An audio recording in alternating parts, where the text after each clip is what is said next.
kemarin bulan puasa tuh banyak sekali pertanyaan, betul nggak Pak tanggal 15 hari Jumat bulan Ramadan itu akan terjadi letusan itu? Masya Allah. Itu yang ditakutkan.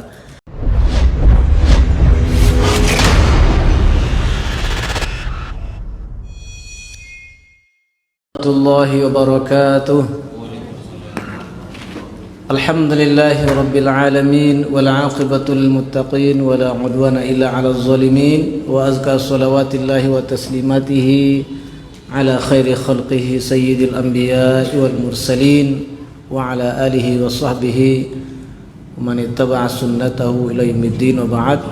Ya ayyuhallazina amanu taqullaha haqqa tuqatih wa la tamutunna illa wa antum muslimun. Ma'asyiral muslimin wal muslimat, jemaah maghrib Masjid Jamiatul Zahirin yang dimuliakan Allah Subhanahu wa taala. Kita lanjutkan kajian kita tentang fitnah akhir zaman. Pekan lalu kita membahas bahwa fitnah akhir zaman yang dilihat oleh mata kita, didengar oleh telinga kita, kita saksikan, kita rasakan, kita alami, menghantam hati, tu'radul fitan 'alal qulub. Maka orang yang tidak mengantisipasinya, orang yang seperti kata Nabi, setiap bertemu potensi maksiat fitnah akhir zaman itu kemudian dia bermaksiat, dia berdosa, dia melanggar syariat, maka akan muncul bintik-bintik hitam di hatinya. Akibatnya seluruh apa yang saya sering sebut pokok-pokok kebajikan, yaitu iman, takwa, takut kepada Allah dan seterusnya, itu akan mengalami penurunan kualitas. Cahaya iman semakin meredup, cahaya di Allah semakin meredup, dan seterusnya. Di antara tanda-tandanya yang kita bahas pekan yang lalu adalah orang kalau bermasalah hatinya, manakala dia bermaksiat, maka maksiatnya itu tidak mengganggunya. Orang kalau hatinya bagus, kualitas imannya bagus, takwanya bagus, kalaupun dia bermaksiat, maka maksiatnya itu akan membuat dia tersiksa, dia terganggu, dia menyesal. Karenanya dia akan cepat bertaubat kembali kepada Allah. Kalau itu menyangkut kezalimannya kepada manusia, dia akan minta maaf, akan mengembalikan hak-hak orang. Yang kedua, manakala hati orang bermasalah, kalau ada hal-hal penting, apalagi masalah akidah, masalah agama dan seterusnya yang dia belum paham duduk masalahnya, dia tidak terganggu, dia cuek-cuek aja, dia tidak termotivasi untuk belajar, untuk bertanya, untuk duduk di majelis ilmu. Nah itu dia. Semakin bersih hati seseorang, semakin bagus kualitas iman takwa seseorang, maka kejahilannya akan hal-hal penting itu akan mengganggunya, akan membuat dia tidak nyaman, dan itu akan mendorongnya untuk punya ghirah, punya semangat menuntut ilmu. Dan itu kemudian yang kita baca sejarah para sahabat, para tabi'in, para ulama kita dahulu, luar biasa semangat belajarnya, yang menunjukkan bahwa hati-hati mereka itu bersih, jiwa mereka itu baik, kualitas imannya bagus. Dalam masalah nuntut ilmu luar biasa. Murid-murid Ibnu Abbas itu ada yang rela tidur di depan pintu Ibnu Abbas untuk mencari kesempatan belajar tafsir Al-Quran. Oh, begitu berbahagia. Apalagi kalau dalam bidang hadis luar biasa. Ada ulama dia di Eropa, dari mungkin daerah bekas Uni Soviet itu, dengar seorang ulama yaitu Imam Ahmad bin Hambal di Irak. Maka dia kemudian berjalan bukan pakai pesawat, bukan pakai kereta api, bukan pakai bus, tapi pakai kuda mungkin ya, melewati 12 negara. Begitu sampai di Irak, Imam Ahmad lagi dihukum oleh khalifah waktu itu. Hukumannya kurungan rumah, nggak boleh ngajar. Padahal ini sudah 12 negara dilewati ini. Apa yang dilakukannya? Dia kemudian berpura-pura menjadi pengemis sambil mencari tahu rumah Imam Ahmad. Begitu tahu rumah Imam Ahmad, dia ulurkan tangan mengemis. Imam Ahmad kan orangnya dermawan, dia bilang, Pak Imam, saya bukan minta sedekah, saya bukan minta duit, saya ingin mendengarkan hadis. Ya enggak, satu hari satu hadis. Begitu terus menerus, akhirnya dia kemudian menghafal banyak sekali hadis dari Imam Ahmad dan kemudian menjadi ulama hadis pula. Luar biasa. Ini perlu juga ini ya. Salah satu indikator orang itu bermasalah hatinya, dia nggak tertarik dengan ilmu. Tidak tertarik dengan ilmu. Makanya Imam Al-Ghazali mengkategorikan orang yang dia tidak tahu dan tidak mau tahu itu orang yang paling bermasalah itu. Ada orang tahu, dia tahu bahwa dia tahu, itu jadikan guru. Ada orang tidak tahu dan dia tahu bahwa dia tidak tahu, itu diajar. Yang bermasalah ada orang tidak tahu dan tidak pula dia tahu bahwa dia tidak tahu. Ini bermasalah ini. Ini yang banyak ini. Itu masalah hati. Dia ringan-ringankan aja masalah agama nih, biarlah. Seperti itu. Apa yang berbahagia, kita lanjutkan sekarang. Apalagi indikatornya, apalagi tanda-tandanya bahwa hati orang itu rusak. Penyebab utamanya adalah fitnah akhir zaman. Mungkin karena sering mendengar maksiat, mungkin karena sering menonton maksiat, mungkin karena sering ngomong maksiat, mungkin karena sering masuk yang haram ke perutnya, mungkin karena sering meninggalkan yang diwajibkan oleh Allah, dan seterusnya. Nah, di antara tanda-tandanya adalah orang itu akan berpaling dari gizi dan obat hati. Jadi hati kita itu perlu gizi dan perlu obat. Dia nggak tertarik dengan itu, dia berpaling dari itu. Justru kemudian dia tertarik kepada lawannya, yaitu penyakit dan racun hati. Sebaik-baik obat hati adalah Al-Quran. Sebaik-baik gizi hati adalah segala hal yang bisa meningkatkan iman, kata para ulama. Sebaik-baik obat hati adalah Al-Quran. Sebaik-baik gizi hati, nutrisi hati adalah segala sesuatu yang bisa meningkatkan keimanan. Bapak Ibu berbahagia, maka orang kalau rusak hatinya, banyak bintik hitamnya, dia berpaling dari obat, dia berpaling dari gizi kepada racun dan kepada penyakit hati itu. Apa yang berbahagia, maka orang seperti ini akan lebih senang musik daripada dengar Quran. Nah, coba tengok anak-anak muda yang memang hatinya tidak terbina. Ada yang mengatakan, I can live without music. Saya nggak bisa hidup tanpa musik. Di kamarnya musik, pergi sekolah di kendaraan musik, di sekolah musik, di kamar mandi musik, sebelum tidur pun ini disumbatnya, baru tidurnya. Quran nggak sama sekali, nggak menikmati sama sekali.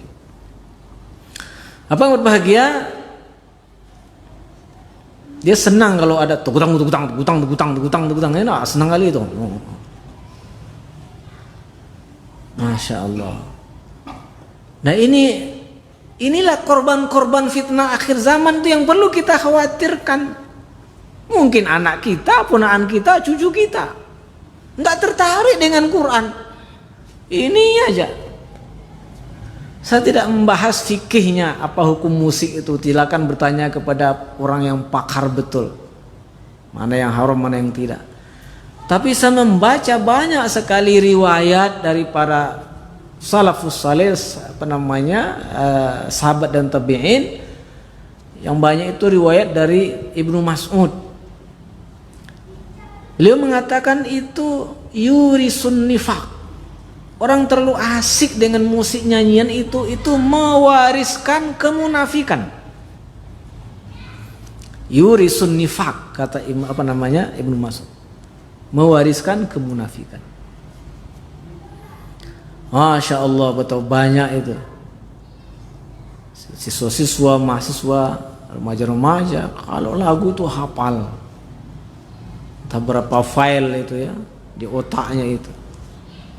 Terdengar aja terbetik sedikit ujung musik, dia tuh tahu itu sampai ke belakang. Hafal itu siapa penciptanya, siapa yang mempopulerkannya, siapa yang Masya Allah. Dengan Quran gak tertarik sama sekali. Maka Masya Allah sekarang fenomena anak-anak bahkan orang dewasa yang baca Qurannya luar biasa belepotan.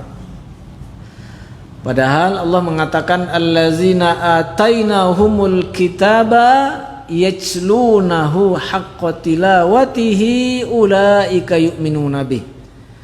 Kami datangkan kepada mereka kitab. Mereka kemudian yatslunahu, ada dua makna tilawah. Yang pertama membacanya haqqa tilawati, dengan memberikan hak-hak tilawahnya. Warattilil Qur'ana tartila, bacalah Quran dengan tartil. Tartil itu membaca Quran dengan benar.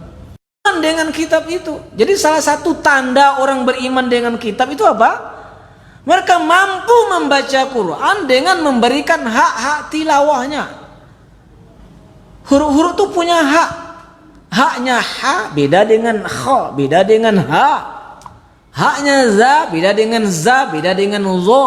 Haknya sa beda dengan sya, beda dengan zo. Atau diantara maknanya. Itu indikator orang itu beriman. Yang kedua, makna tilawah itu mengikuti apa yang dibaca dengan perbuatan. Dibaca ini tak boleh, ya kita ikuti perbuatan, kita hindari, itu maksudnya. Apa bahagia? Ini nggak ada ketertarikan dengan Quran itu. Jangankan dekat setiap hari menghafal 5 ayat. Masya Allah. Coba tengok anak-anak muda. Asal mereka itu menung, itu langsung tuk tuk tuk tuk tuk tuk. Enak. Ada yang guru di sini enggak? Ada yang guru, Pak? Tengok anak-anak siswa kita, Pak. Asal kosong apa ya, Pak? Langsung gini aja kan? Dia apa? Kenapa demikian berbahagia? Saya sering memberikan ilustrasi atau perumpamaan. Kalau dari Pekanbaru ini ke Dumai ada 3 mobil tangki, satu isinya air, satu isinya bensin, satu isinya solar. Kalau di duri bocor ketiga-tiganya nggak akan ketukar itu. Apa yang akan keluar dari mobil tangki yang isinya air? Air kan? Nggak mungkin solar. Apa yang akan keluar dari mobil yang berisi solar? Ya solar. Maka kalau yang keluar dari anak-anak kita itu dari mulutnya nyanyi, gerakan-gerakan nyanyi, itu yang ada di dalam. Nggak mungkin yang lain keluar, Pak. Itu yang ada di dalam. Tapi kalau yang di dalam ada Quran, itu yang akan keluar, Pak. Coba alangkah nyamannya enggak kalau para mahasiswa ke kampus Ar-Rahman 'allamal Qur'an khalaqal insana 'allamahul bayan. Ke kampus murajaah setengah juz, pulang murajaah setengah juz. Siapa yang akan begitu, Pak? orang kalau di dalamnya ada Quran. Tapi kalau nyanyi yang ada di dalam, ya itu yang akan keluar. Oh ini enggak. Di sepeda motor. Oh itu deh. Ini korban fitnah akhir zaman. Itu yang perlu kita khawatirkan. Bukan letusan-letusan itu, bukan apa itu, tak kapan itu. Korbannya itu sekarang banyak. Mungkin anak kita, mungkin ponakan kita nggak tertarik dengan Quran. Bagaimana kemudian hatinya akan semakin baik? Ya ayuhan nas, qad ja'atkum mau'izatun min rabbikum wa shifaa'un lima fis sudur wa hudaw wa rahmatul lil mu'minin. Hai manusia, telah datang kepada kalian mau'izah, pelajaran dari Tuhan, dan obat bagi penyakit-penyakit yang ada di hati. Nah sekarang dia nggak tertarik dengan obatnya, dia tertarik justru dengan racunnya, dengan penyakitnya. Ayo Pak, mana yang berbahaya ini daripada gempa bumi? Ini yang berbahaya. Mana yang lebih banyak korbannya daripada tsunami Aceh? Ini yang lebih banyak korbannya. Berapa persen Pak anak-anak kita, mahasiswa kita tuh yang dekat dengan Quran, yang tiap hari baca Quran, tiap hari murajaah? Itu musiknya, itu nyanyinya. Allah, kalau disurvei juga nggak sampai 1%-nya. Yang mayoritas, itu tadi Pak. Oh, coba tengok kalau ke pasar apa yang kita dengar Pak? Mana lebih banyak tilawah daripada saluang, dangdut, dangdut reggae, dangdut ocu? Coba tengok Kak, masuk ke perumahan, apa yang kita dengar Pak? Tilawah kita dengar? Jarang-jarang. Bagaimana mau sehat hatinya? Tiap hari racun itu yang didengar, bukan obat. Itu dia.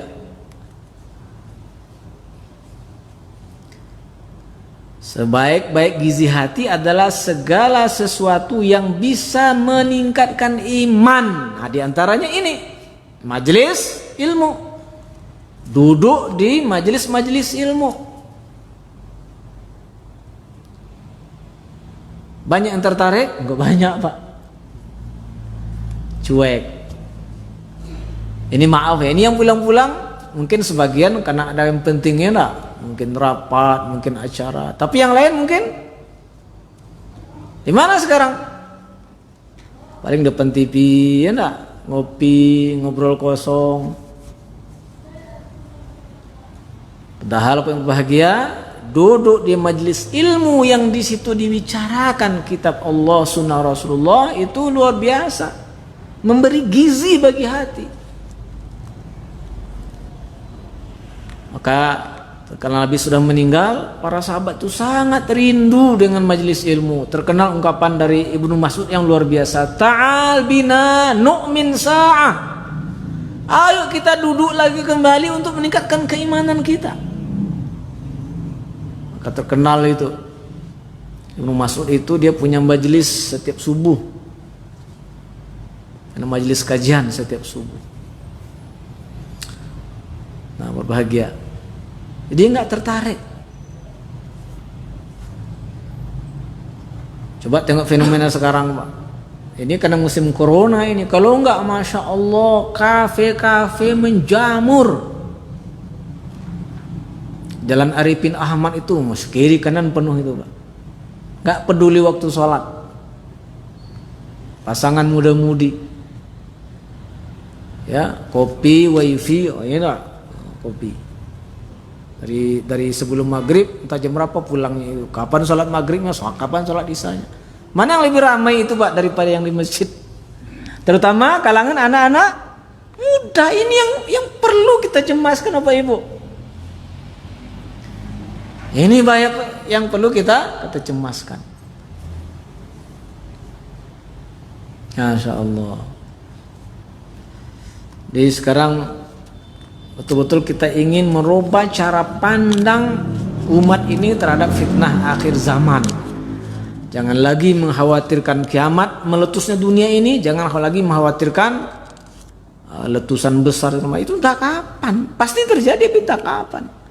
Yang kita khawatirkan adalah yang terjadi sekarang tidak pernah berhenti, dan itu kemudian tidak menghantam fisik kita, tetapi dia menghantam hati kita.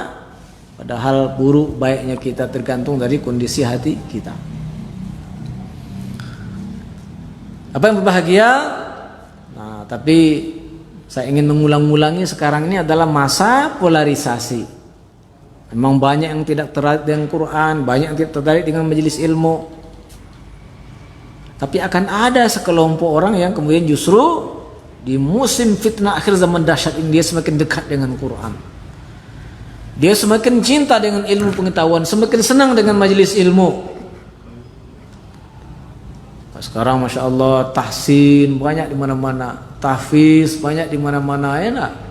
Orang untuk ilmu dengan serius mulai banyak di mana-mana. Semoga kita tergolong di situ. Bila fitnah akhir zaman ini akan mempolarisasi seperti itu. Ayo. Apa berbahagia? Kemudian kita lanjutkan. Di antara hal yang bisa menjadi gizi bagi hati kita itu adalah mengingat kematian, zikrul maut, termasuk dalam ini adalah ziarah kubur.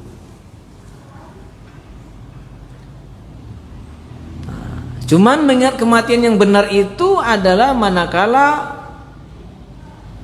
dengan ingat mati itu kita makin dekat dengan Allah, kemudian makin produktif amal-amal solehnya. Karena ada juga orang ingat kematian kemudian dia loyo, ya, tidak mau kerja, stres. Itu salah itu. Kadang-kadang orang kesurupan seperti itu. Mengingat kematian itu yang benar adalah makin dekat dengan Allah, makin takut dengan Allah, makin produktif hidupnya, makin banyak amal-amal kebaikannya. Lalu kemudian juga adalah ziarah kubur. Memang ziarah kubur itu yang benar, bukan pakai hitam-hitam lalu pakai lipstik, ya, parfumnya 3 RW kemudian pakai kacamata hitam. Nggak begitu ziarah kubur itu. Ziarah kubur itu di samping mendoakan orang mati, tapi juga untuk mengambil pelajaran. Makanya apa doa masuk kubur itu? Assalamualaikum ya ahla diyar wa inna insyaallah bikum lahikun, kami akan ikut Anda.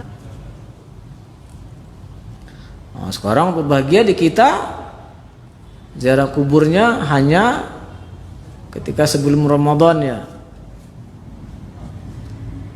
Nah, ziarah kuburnya pun dengan hati yang kosong, tidak untuk mengambil pelajaran, sekedar tradisi bagi sebahagian. Baik, berbahagia. Lalu kemudian apalagi tandanya hati itu sudah rusak oleh fitnah akhir zaman itu, bahwa orang itu dalam pikirannya itu seolah-olah dunia ini adalah tempat tinggal abadi, seolah-olah. Akibatnya apa? Seluruh potensinya, kekuatan fisiknya, ilmunya, lobinya, jabatannya, apalagi penelitiannya semata-mata untuk kehidupan duniawi. Dia terhijab dari visi ukhrawinya, dia nggak punya visi akhirat. Karena bintik-bintik hitam itu membuat basirohnya tertutup. Sementara untuk melihat alam barzah, untuk melihat akhirat itu bukan dengan mata kepala, tetapi dengan mata hati. Dengan syarat ada pengetahuan tentang itu, kemudian ada keimanan. Itulah orang yang punya basirah. Apa yang berbahagia? Orang kalau punya basirah, sekali lagi, apa yang ada di dunia ini tidak akan membuat dia terhijab. Kira-kira bisa dipahami makna terhijabnya berbahagia. Jadi begini contohnya. Kalau kita makan dan minum di dunia ini beda antara orang yang terhijab dengan orang yang punya basiroh, dengan orang yang punya mata hati. Kalau orang yang terhijab itu ya sudah, dia makan minum itu saja. Tak nampak sama dia apa nanti makanannya di akhirat, apa nanti minumannya di akhirat. Itu maksud ini tuh. Kalau orang yang punya basirah ketika dia minum, ya Allah, di dunia saya bisa minum kopi, minum teh, minum kopi aren sekarang ya enggak, yang lagi banyak dibicarakan. Minum jus. Tapi ya Allah, apa nanti yang akan saya minum di akhirat? Itu dia, Pak. Bedanya orang yang hatinya mati dengan yang tidak itu. Jadi kalau ada orang setiap minum nggak pernah dia berpikir apa nanti minuman saya di akhirat. Setiap dia makan nggak pernah berpikir apa nanti makanan saya di akhirat. Itulah dia orang yang terhijab itu, Pak. Terhijab, tertutup, tak nampak oleh basirahnya itu. Tapi kalau ada orang yang minum, alhamdulillah dunia saya minum kopi, tapi Allah, apa yang saya minum nanti di akhirat? Apakah saya bisa nanti di padang mahsyar minum telaga haudnya Rasulullah yang dialirkan dari telaga Al-Kautsar? Bapak Ibu berbahagia, nanti Nabi kita menunggu kita di padang mahsyar. Di mana ditunggunya, Pak? Di sebuah telaga namanya Haud, telaga Rasulullah. Telaga ini dialirkan dari telaga Al-Kautsar. Inna a'tainakal kautsar. Al-Kautsar di antara mana adalah telaga Rasulullah yang ada di surga. Dialirkan ke padang mahsyar, di situ Nabi menunggu umatnya. Apa identitas umat itu? Adalah cahaya. Cahaya bekas-bekas wudu. Inna ummati ghurram muhajjal, inna ummati ghurrum muhajjalina yaumal qiyamah. Umatku, kata Rasulullah, nanti bekas-bekas wudunya, mukanya, telinganya, rambutnya, kakinya, tangannya itu bercahaya. Itu satu-satunya identitas. Akan dipanggil oleh Nabi untuk minum di situ. Yang bisa minum di telaga Rasulullah, dia tidak akan haus lagi di padang mahsyar itu. Pernah enggak kita ingat Bapak Ibu ketika minum tuh, ya Allah, apakah nanti saya di akhirat di padang mahsyar mendapatkan apa? Airnya telaga Rasulullah. Kemudian di surga itu ada air yang bening, ada air madu, ada air susu, ada air arak yang tidak memabukkan dalam surah Muhammad. Nah, terpikir nak kita oleh itu, nampak nak oleh basirah kita? Atau justru kemudian, ya Allah, jangan-jangan nanti minuman saya adalah hamimun ghassak. Inna jahannama kanat mirsada lit-taghina ma'aba labisina fiha ahqaba la yazuquna fiha bardan wala syaraba. Enggak ada dingin, enggak ada minuman. Ada illa hamiman wa ghassaqa, kecuali hamim itu makan minuman yang panas. Kalau diminum apa akibatnya? Wasuku ma'an hamiman faqatta'a am'a'ahum. Kalau dia minum air panas itu terputus-putus usus-ususnya, Masya Allah. Nah, terpikirlah itu, takutlah dengan itu. Itu tanda orang hatinya hidup, basirahnya berfungsi. Kalau enggak, udah, dia enggak akan nampak sama dia seperti itu. Ada lagi yang dahsyat, berbahagia, namanya ghislin. Ghislin itu diceritakan di dalam surah Al-Haqqah. La ya'kuluhu wala ta'amun illa min ghislin. Tidak ada makanan minuman kecuali dari ghislin. Ghislin itu kata Ibnu Abbas, ma'un yakhruju min furujiz zuna yu'zi bihi ahlan nar. Air, yang keluar dari kemaluan para penzina. Busuk, tersiksa penduduk neraka dibuatnya. Itu nanti ada minuman disediakan seperti itu. Nampak apa tidak oleh kita? Itu ukuran diantaranya sehat dan sakitnya hati. Begitu juga ketika kita berpakaian ini. Apakah pernah terlintas, ya Allah, alhamdulillah saya bisa berpakaian, apa pakaian saya nanti di akhirat? Apa pakaian orang di akhirat itu, Pak? Sarabiluhum min qatiran. Aspal itu kalau di neraka, aspal panas, Pak, jadi pakaiannya. Tapi kalau yang di surga, Masya Allah, sutra halus, harir, ya, emas perak. Dulu nanti halal, di dunia nggak halal bagi laki-laki, nanti halal semuanya. Terbaca itu atau tidak? Terlihat itu atau tidak? Apa yang berbahagia? Begitu juga kemudian kalau kita punya istri, punya anak, senang dengan istri, dengan anak, dengan suami, terpikirlah oleh kita, bagaimana saya nanti dengan keluarga saya di akhirat? Apakah akan dipertemukan oleh Allah di surga atau akan dipertemukan di jurang neraka? Dua saja kemungkinannya. Bapak Ibu, semua orang yang berkasih sayang di dunia ini, termasuk menikah, punya keturunan, pasti nanti dipertemukan di akhirat. Cuman dua model pertemuannya. Kalau orang itu di dunia ini orang beriman, orang bertakwa, orang baik hatinya, banyak sekali janji Allah. Wa amma man utiya kitabahu biyaminihi fasawfa yuhasabu hisaban yasira wa yanqalibu ila ahlihi masrura. Orang yang banyak amal solehnya di dunia ini karena imannya baik, karena takwanya tinggi, dia dapat catatan amal dari kanan, dihisab dengan mudah. Wa yanqalibu ila ahlihi masrura, dia kembali kepada keluarganya dalam keadaan gembira, Pak, bertemu lagi dengan istrinya. Walaupun nanti laki-laki dikasih bonus apa? Bidadari. Berapa, Pak? Minimal 2, paling banyak 73 bagi orang yang mati syahid di jalan Allah. Ini bagi ibu-ibu mungkin bermasalah nih ya. Ibu-ibu masalah enggak kira-kira, Bu? Kalau bapak nanti selain ketemu sama ibu dikasih oleh Allah bidadari juga. Kalau bapak pasti senang dia. Aman, Bu, ya. Yang pertama, wanita solehah di dunia ini dibangkitkan nanti di akhirat jauh lebih cantik dari bidadari. Apa sebab? Bidadari itu dia diciptakan di surga. Dia nggak pernah merasakan sholat, merasakan puasa, melayani suami, menyuci popok anak, nggak pernah dia itu. Maka kata para ulama, wanita solehah di dunia ini walaupun hitam, walaupun tak cantik, nanti di akhirat itu akan cantik, jauh lebih cantik daripada bidadari.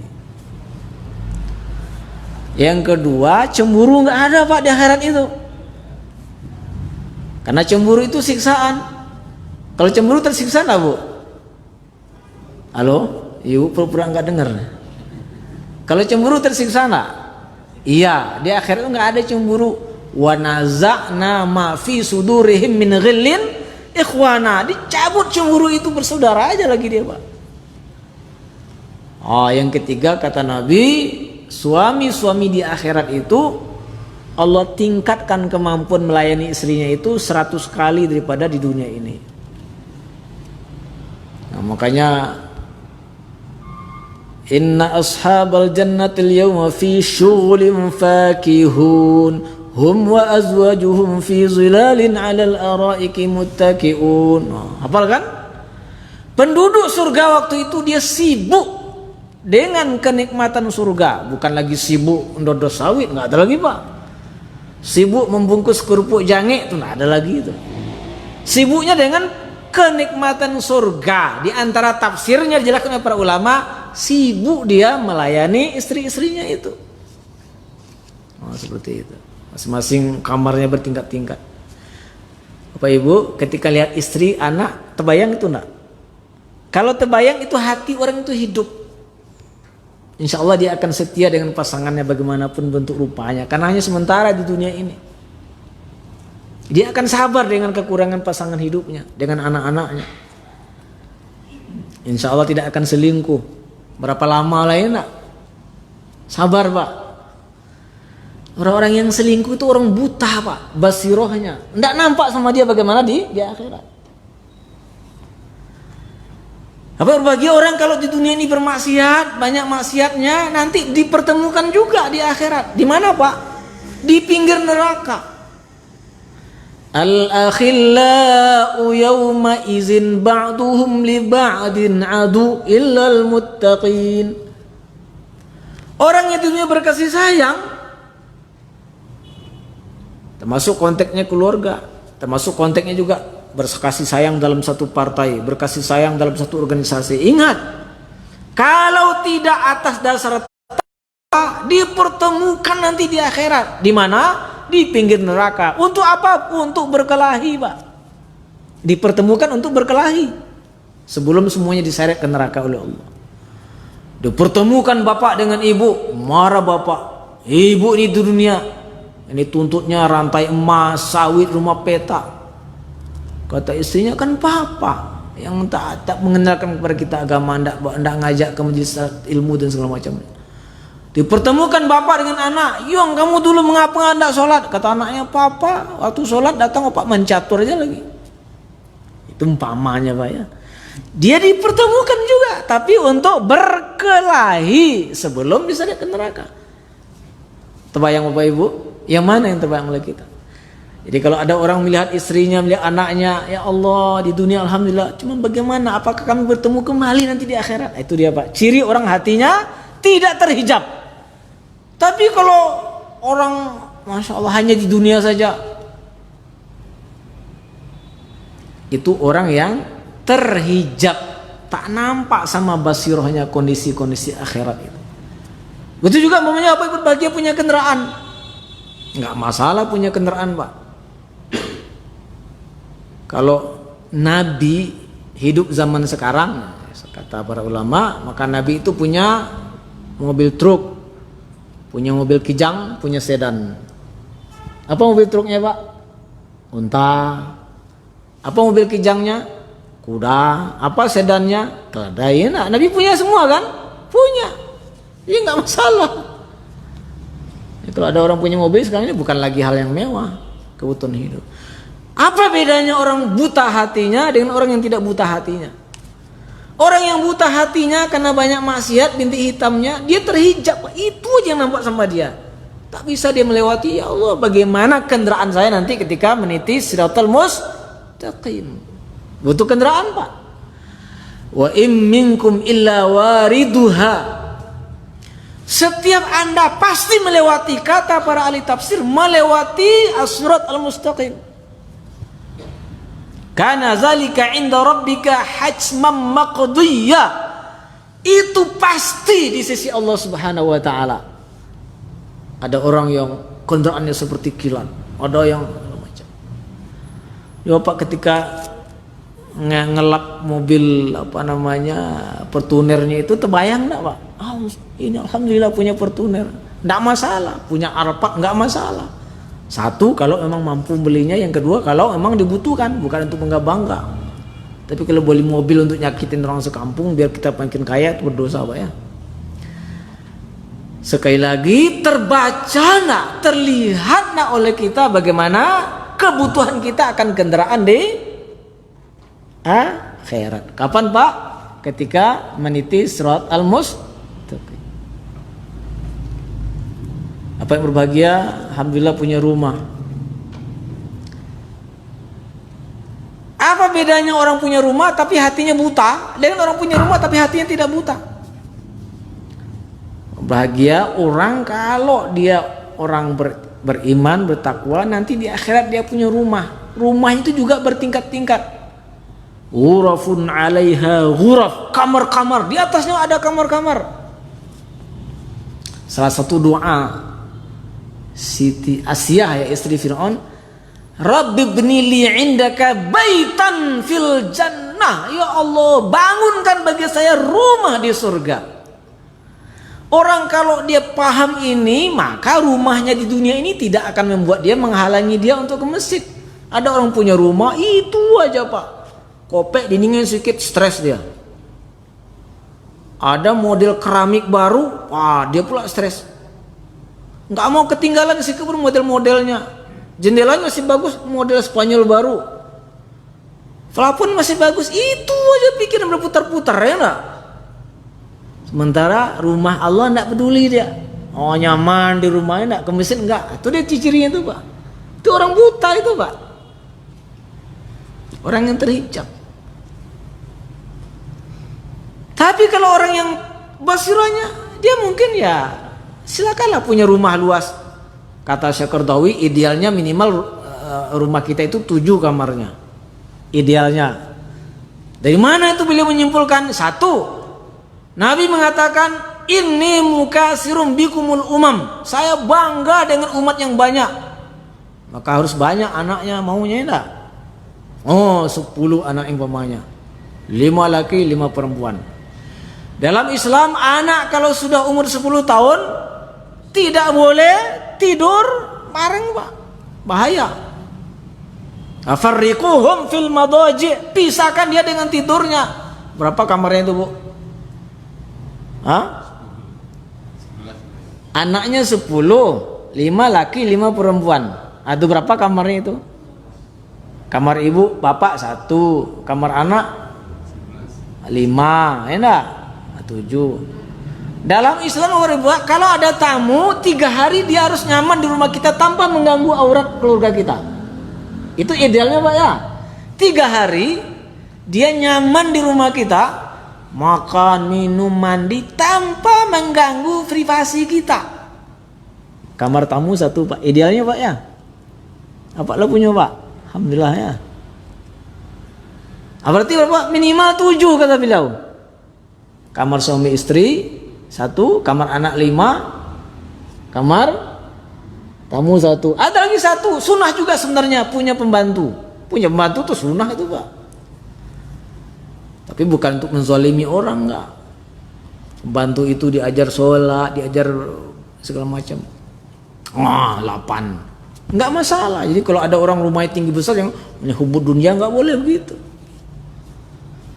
Cuman sekali lagi orang kalau hatinya hidup, lihat dia tidak terhijab Pak. Tidak terhijab itu dia nampak sama dia, ya Allah bagaimana saya nanti punya rumah di akhirat apa tidak. Nah karena itu rumahnya mewah di dunia ini tidak akan membuat dia kemudian terhalang untuk ke rumah Allah. Ini untuk rahat, ini untuk ibadah di sini. Karena ada ulang baru punya rumah tipe teganang sudah nggak ke masjid lagi ya. Itu aja. Apalagi nih. Planningnya rumah aja. Masya Allah. Nah, kira-kira paham berbahagia? Hah? Nah itu dia. Kapan itu terjadi fitnah itu? Dari kemarin-kemarin sampai sekarang sampai nanti. Kapan terjadinya? Tiap hari. Berapa korbannya? Puluhan juta, banyak sekali. Nah itu yang perlu kita khawatirkan. Jadi saya sekarang di mana-mana mau merubah cara berpikir tentang kajian akhir zaman ini. Nah, kemarin bulan puasa tuh banyak sekali pertanyaan, betul nggak Pak tanggal 15 hari Jumat bulan Ramadan itu akan terjadi letusan itu macam Masya Allah. Itu yang ditakutkan.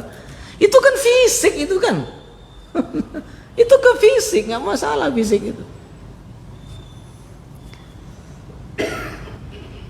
Letak kemanusiaan kita di mana Pak? Di sini. Innallaha la yanzuru ila suwarikum wala ila ajsamikum walakin yanzuru ila qulubikum. Allah nggak lihat raut muka kita. Nggak akan ditanya piye mangan ndak hilang-hilang jerawe, ndak ditanya. Nggak ditanya itu Pak. Bukan nggak boleh cantik, silakan untuk suami, tapi ya bapak-bapak bukan nggak boleh ganteng, silakan untuk istri. Bahagia. Jadi ini yang sangat perlu disadari oleh umat, oleh kita semuanya. Jadi sesungguhnya korban fitnah akhir zaman itu berserak-serak di mana-mana. Itu orang yang mengalami rusaknya hati. Apa akibatnya kalau hati rusak? Oh, cahaya imannya meredup, kualitas imannya menurun, hidayah Allah meredup, Al-Quran kurang bermanfaat, bahkan tidak bermanfaat. Itu dia. Dan ini yang korbannya ada di mana-mana, mungkin diri kita, mungkin keluarga kita. Kenapa kok yang ditakutkan justru letusan pada tanggal 15 hari Jumat bulan Ramadan. Jam berapa Isya, Pak? Hah? Berapa menit lagi? Silakan. Ada 2 menit lagi, ada yang mau bertanya berbahagia. Silakan, Pak. Apakah kita di surga kita punya keturunan lagi ya? Baik. Ada 2 pendapat ulama. Jadi begini, orang kalau dia berhubungan suami istri, dia kemudian apakah menginginkan anak atau tidak, itu terserah dia. Pernah saya baca seperti itu penjelasannya. Kalau dia menginginkannya bersenang-senang saja, itu yang terjadi. Kalau dia ingin anak, ya bisa untuk anak, untuk kesenangan. Cuma tentu tidak seperti anak di dunia ya. Allah alam bisawab. Pernah saya baca seperti itu, Pak. Ya, kalau dia berhubungan suami istri, apakah dia menginginkannya di anak atau tidak? Allah alam bisawab. Tapi yang jelas ya, tidak ada menstruasi, tidak ada mabuk-mabuk. Nah, itu nggak ada itu lagi, Pak ya. Karena nggak ada lagi yang susah-susah di sana. Orang sibuk dengan kesenangan, sibuk makan-makan, sibuk dengan minum, sibuk dengan suami istri, seperti itu. apakah itu Ustaz? Kita masih melaksanakan sholat 5 waktu? Nggak ada lagi, Pak. Nggak ada lagi di sana itu. Nggak ada lagi. Nggak ada lagi itu, Pak. Nikmat aja lagi. Makanya inna ashabal jannatil yauma hum fi syughul fakihun. Bukan lagi sibuk dengan ibadah, sibuk dengan dengan pegang, nggak ada lagi, Pak. Sibuk dengan kesenangan aja. Nikmati aja. Makanya dunia darul amal wal akhirah darul jaza. Dunia ini kampung bekerja itu ya bekerja ibadah, menunaikan ibadah ya pekerjaan. Tapi di akhirat itu darul jaza, balasan aja lagi. Enggak ada lagi sholat, enggak ada lagi puasa, Pak. Ya. Seandainya ada anak kita yang masih bayi meninggal, bisa tidak membantu orang tuanya di akhirat besok? Padahal orang tuanya sering berbuat maksiat. Bisa dengan izin Allah Subhanahu wa taala. Tentu kemudian tengok kondisinya. Apakah umpamanya kalau orang tuanya sedikit cuman kekurangannya, mungkin dia bisa langsung membebaskannya dari neraka. Tapi kalau banyak, aturan umpama ini hitungan kita ya. Aturan umpamanya dia 10 tahun tapi karena adanya mati kecil, tapi dia syaratnya dia ketika meninggal itu sabar dengan ridha Allah dan ketentuan Allah. Tapi kalau ada orang meninggal anaknya kecil, dia nggak sabar meratap-ratap memarahi Tuhan, nggak berlaku. Makanya ibu kalau ada anak kecil meninggal itu tolong sabar. Kenapa? Dia membantu, Pak. Dia membantu. Kalau orang tuanya sering berbuat maksiat, mana? Itu tadi. Kan semua ditimbang, Pak. Ditimbang amal soleh baik, timbang amal buruk. Kalau umpamanya kurang-kurang sedikit, mungkin bisa nggak mampir ke neraka lagi. Atau umpamanya aturan 10 tahun karena ada anak kecil ini menjadi 5 tahun, umpamanya seperti itu. Tapi dia memberikan pertolongan kepada orang tuanya. Dengan syarat apa tadi, Pak? Ikhlas, ridho dengan ketentuan Allah. Itu yang besar itu, Pak, pahalanya. Tapi kalau enggak dimarah-marahin Tuhannya enggak, meludah puluh ke langit. Bahaya itu, Pak. Malah memperberat. Karena itu salah satu tausiah kepada orang meninggal anak kecilnya, sabar. Karena ini pahalanya luar biasa. Hai malaikat Israel, kau renggut buah hati orang ini. Lalu dia bersabar. Saya senang pada orang ini. Ampuni dosa saya, ditingkatkan derajatnya seperti itu. Ya, kalau menatap-ratap enggak ridho macam-macam segala macam, bisa memperberat seperti itu. Bapak Ibu sekali lagi, kalau ada anak bayi meninggal, sabar. Sabar bukan berarti tidak menangis. Boleh nangis, Pak. Nabi anaknya meninggal namanya Ibrahim. Pas ketika terjadi gerhana matahari menangis Nabi Pak. Itu manusiawi. Orang kalau anak yang meninggal dia menangis, jangan tuh hati karebana hatinya itu ya. Boleh menangis, yang nggak boleh merata. Hati yang nggak boleh berbahagia. Demikian saja, mohon maaf. Semoga fitnah akhir zaman ini bisa kita antisipasi, melecut kita untuk semakin baik. Kuncinya adalah cahaya ilmu. Subhanakallahumma hamdika asyhadu an la ilaha illa anta astaghfiruka wa atubu ilaik. Assalamualaikum warahmatullahi wabarakatuh.